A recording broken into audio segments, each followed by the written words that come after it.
Hey there, it's another beautiful day. Let's watch some stuff.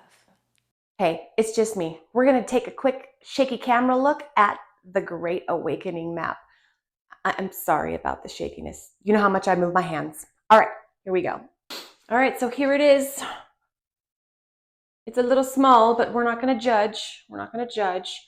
Let's take a quick trip around real quick, and then we're gonna get into today's video, where we are going to cover multiple topics off of this little guy today. Sorry, I called him a little guy again. It's okay. We're not judging because he's super cool. Got all kinds of great information happening here. Oh, there's Q. We just talked about Q yesterday. Look at all of this cool stuff. All of this incredible information that I have no clue about. I'm just so excited to learn all this cool stuff. There's an actual rabbit hole. What? It's like called the rabbit hole? All right, we're gonna have to learn about that. Super cool.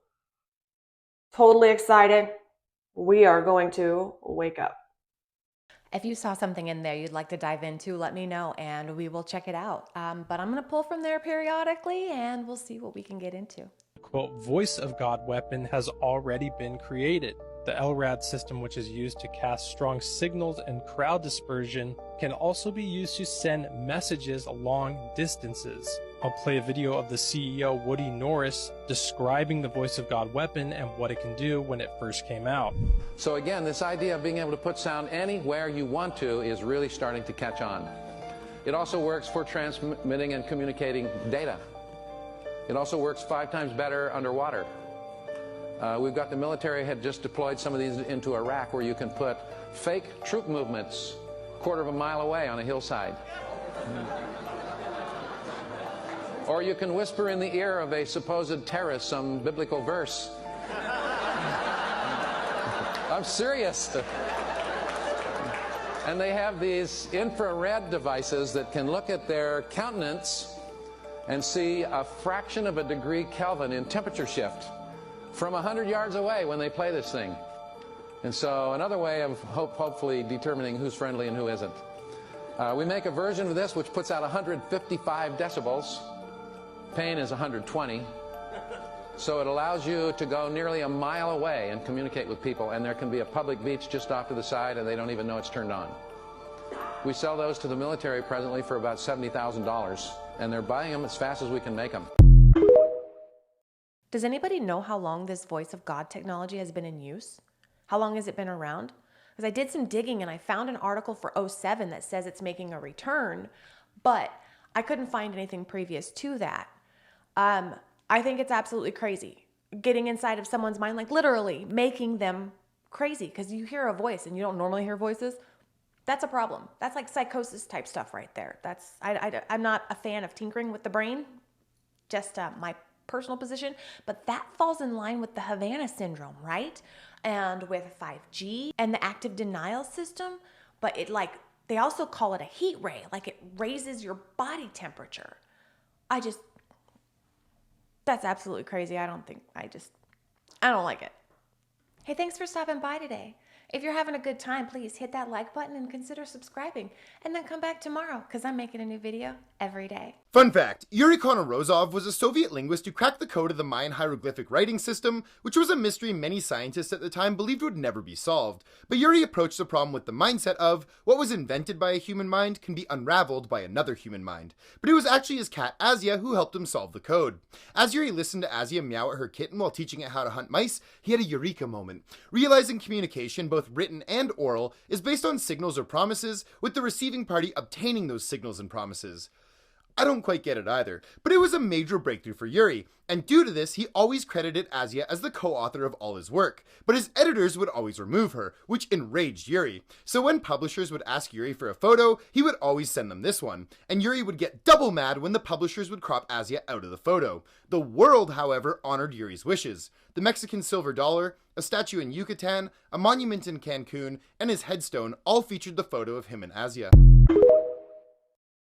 I just thought that was super cool. The way that he used his cat talking to the kitten to break the Mayan hieroglyphics writing system, right?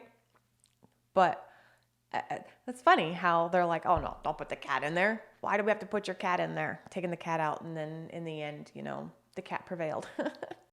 I went too deep. I went too deep. Have you heard of the prison planet theory? Yeah, actually, Buddhists believe that that's where we're at. Except in Buddhism, it is called samsara. And samsara is the realm or multiple realms that we are born into again and again and again. Reincarnation, baby. Now, if you're watching this, then you're fortunate because you are born in the human realm. And if you are in the human realm, then you have the opportunity to escape samsara. So, how do we escape the prison planet? By doing nothing. Literally nothing, but like deeper. I mean nothing by not reacting. Because in Buddhism, the whole goal is to end your own suffering. And when you end your own suffering, you escape samsara. You ever noticed why the Buddha is always smiling? It's because he's not suffering. He's literally doing nothing. And what I mean by doing nothing is not reacting and accepting life as it comes. So the quickest and easiest way to escape the prison planet is to not participate in the reactions, to not participate in feeling the negative energy that the reptilians feed off of.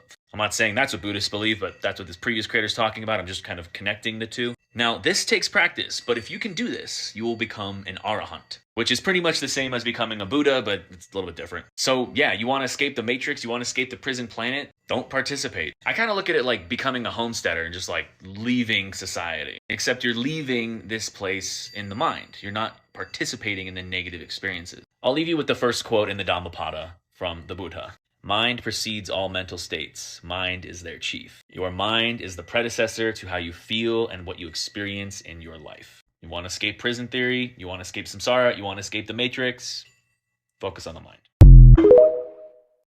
I've heard the earth is a prison theory.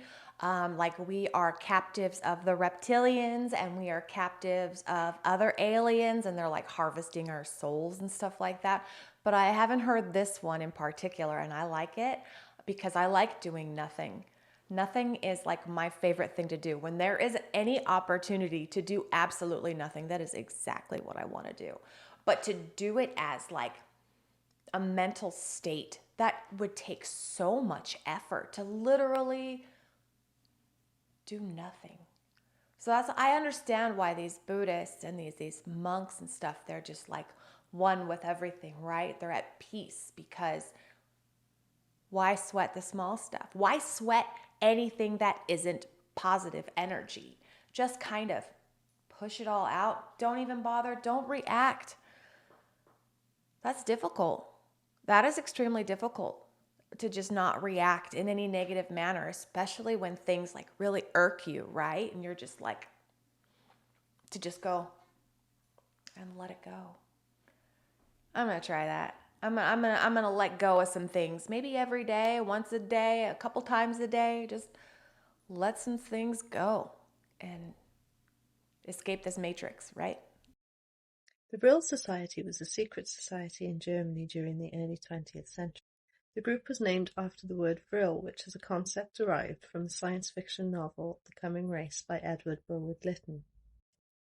The Vril Society believed there was a mysterious force called vril that could be harnessed for things like flying and healing and even communication with extraterrestrial beings. They were also said to have believed in the existence of a subterranean advanced civilization of beings known as the Aryans.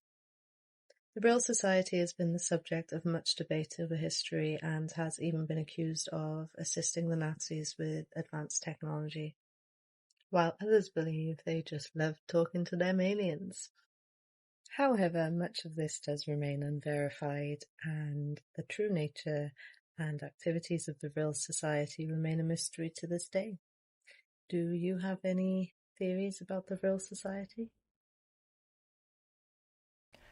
I think this Vril Society is somehow linked with the United States Operation High Jump when Admiral Byrd flew over Antarctica, right? And he went missing for like 2 hours, 2.5 hours, something like that, and supposedly found this Nazi base, and he was like led in by alien spacecraft, and he talked to aliens and whatnot. So I think there's some kind of link there because, I mean, obviously it was the Nazis that were communicating with the Vril species, right? That's what the whole theory is. So a biologist said that the sun may be conscious? Are you kidding me? Are you trying to tell me that the sun is alive? That the sun has thoughts and is, like, aware of its surroundings? Well, honestly, I don't think this is true, but I wouldn't be surprised if the sun is conscious, and the sun thinks of itself as like some sort of god. After all, we've seen the sun alive in different properties before. Like in Teletubbies, he was a little kid.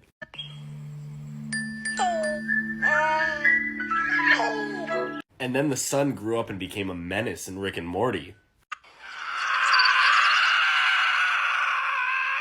So this then begs me to ask a question. Does this mean that the moon is alive as well? And that the sun and the moon are in cahoots together and they're planning our downfall for one day? Nah, I'm playing. But if they were both alive, that would mean like an eclipse is them giving each other a kiss, right? What do you guys think about this? Do you think our sun is conscious? Let me know in the comments. I find the human need to anthropomorphize inanimate objects extremely interesting. Like, I know you can look at certain things like the front of cars or the fronts of houses and see like, oh, facial features, but there's no facial features on the sun or the moon or the planets. But to assert that they have a consciousness is just, it's mind-boggling. I don't believe that that is accurate. I find it extremely interesting that, the smart people are like, yup, the sun's got a consciousness. And that's all I have to say about that. Funny thing is, I just felt a shift in the energy, and I also felt a few other blue avians step forward as well, and there seems to be about 5 of them here, and I usually don't get more than 2 of these really high dimensional ones, but now there's quite a few in my room and it's pretty intense. This next message is for people that are starseeds or that have strong starseed energy and that have awakened to their starseed origins, that they are aware that they are not from Earth. This is a more masculine blue avian that's stepping forward and talking about this. He's saying, we count on you to come to Earth, incarnating in this lower density and being able to raise in vibrational frequency. This is one of the main fulfillments. This is the main fulfillment. What? Okay, that is not what I thought I was looking into, and that's absolutely incredible. So I'm gonna find something a little older from this guy just because I'm curious as to what the heck we just watched. And I think he's like channeling these blue avians. We're gonna learn more. We're learning about this. This is what's happening right now. Everything else is gonna wait. We're gonna learn more about this. Cause what? The art of detachment. He's talking to me. Maybe you do this a little too well because I check out on this earth a little too much. He's saying part of the reasons why that I check out and detach is because this vibrational frequency here isn't very high a lot of the time, and that my consciousness likes to hover outside of my body in a higher vibrational field. He's saying that this is also due to the fact that I've had so many avian-like lifetimes. I want to fly. I want to escape this human body at times. Moving on, he is saying, all right, so what I'm gathering is that these blue avians live in a different frequency, okay? And what he's doing is he's channeling himself, his consciousness, into a higher frequency and interacting with these beings that live at another frequency. That's absolutely rad. Is that what's happened? Have you heard of that? Is that, I've heard of that, but I haven't heard that there are like these blue avians, bird-looking dudes, right? Bird dudes in another frequency. That's fantastic. Oh man, that's a cool thing to learn. All right, So I am super excited about that. I'm gonna do a little more. I'm gonna put that on my list of stuff I want to explore a little deeper because that's fun. I think that is super cool. I'm gonna call it for today. Thank you so much for joining me. I appreciate every single second of your time. Come back tomorrow. We'll watch different stuff. I'll say new things and it's gonna be fantastic. Until then, have a wonderful day.